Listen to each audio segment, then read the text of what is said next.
Salut, bienvenue dans ce nouveau cours de la langue Imba. Aujourd'hui, nous allons voir le ton haut facultatif. C'est quoi le ton haut facultatif? C'est tout simplement le ton haut qui n'est pas obligatoire sur un caractère, mais pourtant ça existe. C'est-à-dire quoi? Je vais prendre un exemple simple pour que vous voyez. Dans la langue Imba, on peut par exemple dire Yemba. Yemba. Comme vous voyez affiché en haut là, on peut dire Yemba. Mais en même temps, dans la langue Imba, on peut dire Yemba.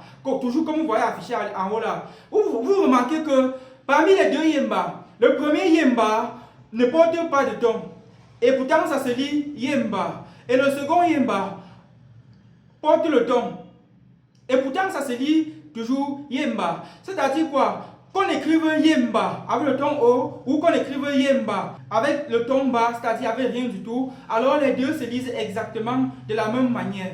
Je vais donc profiter pour énoncer ce principe-là. Ce principe qui dit que quoi? Lorsque dans un mot de la langue Yemba, alors il y a le Y, c'est-à-dire le Y que vous voyez affiché en haut là. À chaque fois qu'il y aura le Y, si le Y est suivi d'une voyelle, alors cette voyelle-là est porteur de ton haut facultatif. Ça veut donc dire que quoi? Cette voyelle-là, additionnée à Y, se liront exactement de la même manière avec ou sans ton.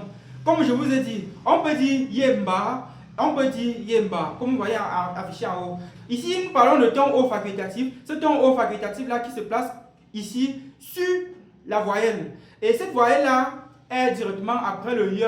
Lorsqu'un mot possède cette voyelle-là après le Y, je prends un autre exemple pour que vous voyez. Ayangrisi. Ayangrisi. Dans la langue Yemba, Ayangrisi, c'est le foulard.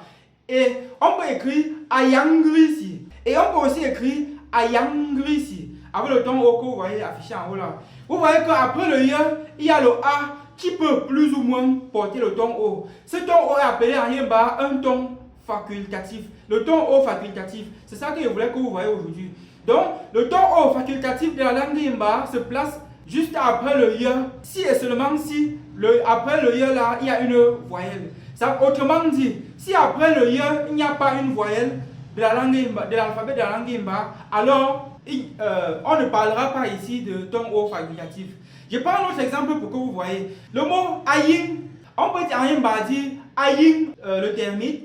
On peut aussi dire ayin avec le ton haut, le termite. Vous voyez que le i qui est placé juste après le y porte le ton plus ou moins. C'est-à-dire, ça peut porter le ton ou pas, c'est pas obligé. On peut dire ie et on peut dire ie. C'est exactement les mêmes choses. Ie, ça signifie gars, ça signifie frérot, ça signifie sœurette, ça signifie sœur. Donc, on peut en Yemba dire ie.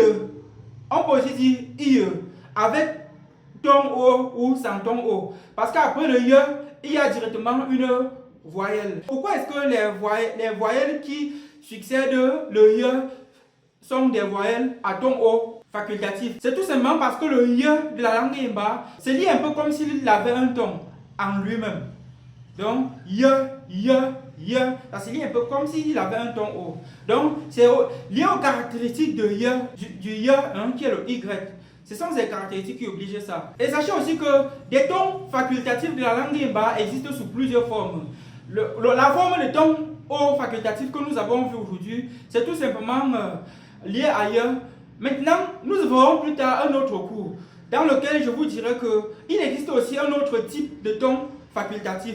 Ça peut être le ton haut facultatif ou le ton moyen facultatif.